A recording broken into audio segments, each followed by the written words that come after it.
And we did. We got a first gameplay look at what Crackdown is. Well, first of all, it's Crackdown 3. It had been announced at E3 last year, just Crackdown. So we thought, oh, it's a reboot of, because it definitely evoked the first game and definitely not the second game that had all the zombies in it. But no, they are going ahead and continuing it as the series. It is Crackdown 3, which I really like because it says, we're not disregarding what happened before. We're building off of what we've already done. We're not rethinking it with a new cool protagonist who spouts catchphrases or any other thing. Like they're saying, no, it's what you loved about the first game and maybe some people the second. We are continuing that. We are building off of that. So I really liked what they showed of Crackdown 3. The destruction. How that was nuts, right? Yeah. How the whole city is just completely destructible. Yeah. Who will be the first person to destroy the entire thing? I don't know. Do you think there's going to be like a speedrun version of that? Yes. Okay. You'll have to get powerful enough, and then you'll probably have to get enough players. We see during one of the videos in the sort of the video montage of it, it's sort of a whole presentation. We see at one point 8 players on screen. So we know it's at least an 8-player game, if not more. There's no reason why it can't be, honestly. Right. And everybody had the same icon above their head, which leads me to believe that there's maybe it's a 16-player game in some modes of 8 versus 8 adversarial, which would be really cool. The beta is going to be in summer of 2016, which I think is a brilliant strategy because you want to get a beta, you want to test all this cloud stuff, because that's actually a big part of this. When they announced it, it was a sort of a cinematic announce of how theoretically the cloud computing stuff will work. Of 4 players all working together, and then the cloud lets you destroy the whole building.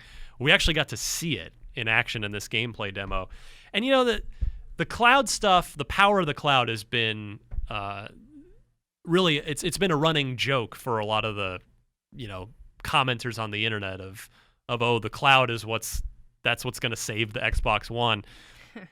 And we've seen cloud stuff in the Drivatars and the Forza games. Right. But this is, I think, the first game where we're really seeing the cloud make just a fundamental difference in what's possible on the screen. Because you're offloading a lot of that compute power onto the servers. Exactly right. And so it does lead me to believe, what if you don't connect to Xbox Live? Do the buildings become not destructible anymore? Possibly. Or maybe they just scale it down. Possibly. Also a possibility. But a puff of dust. Yeah. They are magically teleported to another land, but without crumbling. But I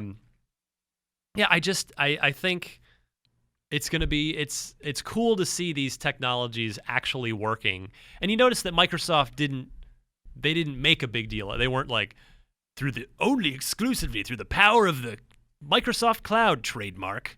They're just kind of like, well, yep, it uses cloud tech to destroy the crap out of the city, and here's why it makes the game fun.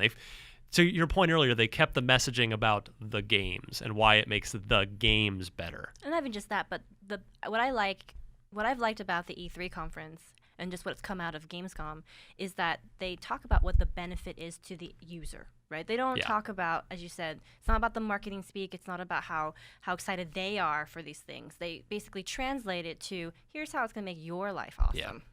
Yeah, totally agree. I like that it very much, the original trailer did this too, but now that we're seeing real gameplay, it very much evokes the first game, the sort of that nighttime Neo-Tokyo kind of little comic book. You can see a bit of the black outline around all the characters. Just the whole vibe of the game feels very much like Crackdown 1. You see agility orbs everywhere to collect, so that's one of the best parts of the first game, was just powering up in all the different categories. There's just, there's so much to like in that Crackdown bit that including at the very end of the trailer, most people probably didn't even stop to look at it, but it shows, it's just there's that splash screen at the end that says Crackdown 3, and then it's got the developers at the bottom. Mm-hmm. One of the developers listed is Sumo Digital, who is a studio based out of the UK known for doing racing games. I missed that. They did Outrun. They did the really good Sonic All-Stars Transformed, whatever the heck its actual name is, racing game with Sega. They've very recently they did the racing elements of Disney Infinity 3.0. And they have a lot. They go way back with making racing games, and so I would suspect this is just my own speculation, but it seems like Sumo has been brought in to make sure that the driving mechanics in Crackdown 3 are as good as they can be, and that's awesome because those guys know what they're doing when it comes to driving games.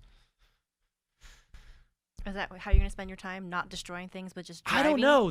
Or you're going to destroy things first and then just try to like pop wheelies off of it? I love driving in open world games, but in Crackdown, they made the move, when you power it up with enough agility orbs, they made the movement fun enough, the traversal fun enough that I didn't want to drive, that I just wanted to hop around and just make super jumps from building to building. So I can't answer that question yet.